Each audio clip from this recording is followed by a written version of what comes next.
So the last thing we're going to cover in chapter 15 are types of mutations that can happen in DNA. So in DNA, when everything doesn't go correctly, what are some problems and what do they look like? So the first mutation that we're going to talk about is a missense mutation. And I have this little diagram here where we're talking about mutations where I'll just go over each one.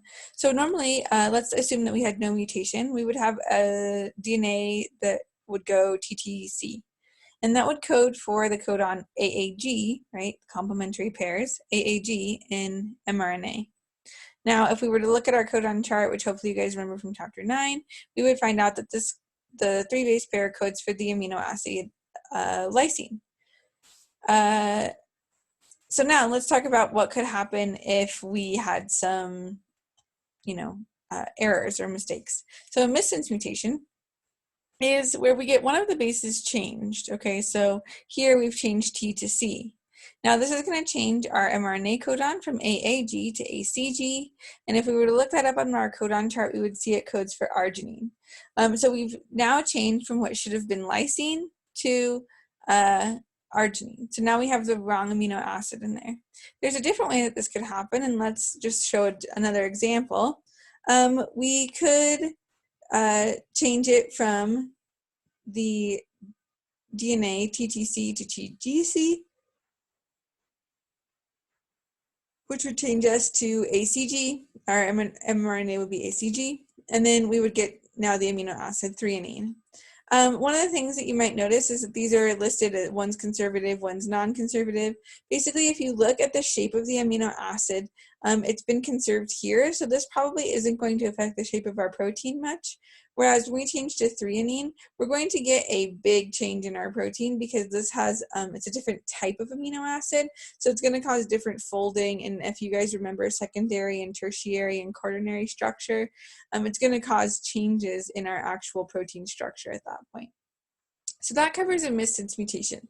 It's when a nucleotide changes one codon to a different codon, so we actually get a different amino acid, okay? This would be missense. The next type of mutation is a nonsense mutation.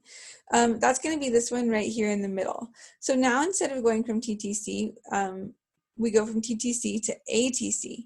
Now if you look here, our mRNA would have been AAG. Now it's going to be UAG. If you remember correctly, that is one of our stop codons, okay? Our stop codon means that the protein is going to end there now. So a nonsense mutation is one that takes a protein and makes it much shorter by changing one of the regular codons into a stop codon. So that would be a nonsense mutation. A frame shift mutation. So a frame shift mutation is one where let's say instead of changing this, we just delete that middle codon, okay?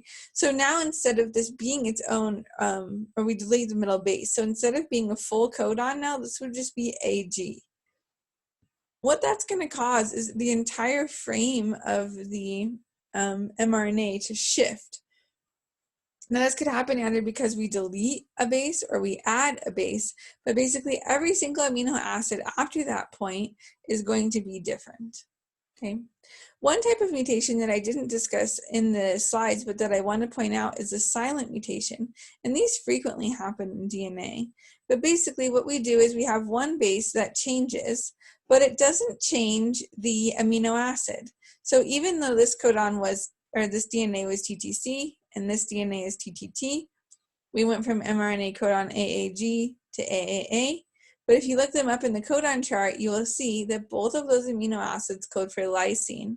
And what that means is that we don't actually experience any real change in our protein. So everything appears the same, and that's why this would be called a silent mutation, because unless you actually went back and looked at the DNA sequence, you wouldn't even know that there was a mutation present. The mutations that we've covered up until this point have all been what we would call point mutations, which are mutations at a single base in the DNA. But we can also have chromosomal mutations, and those come in two different forms. The first is an addition or deletion, and then the second is a translocation. And I want to just kind of use a picture to show you several of these chromosomal mutations. So first, we can have basically parts of the chromosome either get deleted, so they get removed, that makes a lot of sense, duplicated, where we have a section that should appear once, now appears twice, or we can have a section become inverted, which means where the section should have been facing this way, it can actually be facing the opposite direction. Those cover all of our mutations that basically only involve one chromosome.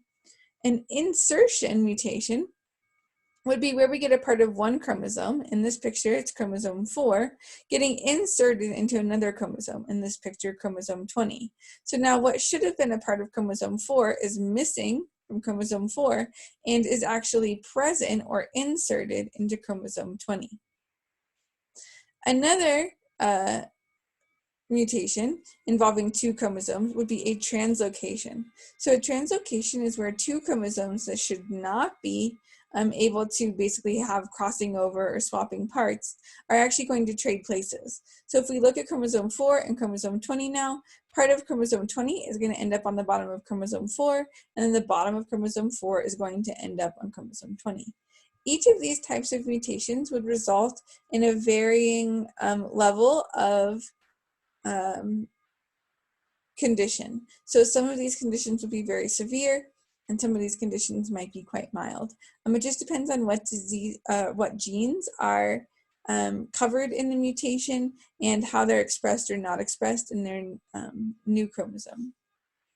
All right, that's it for chapter 15. Have a good day, guys.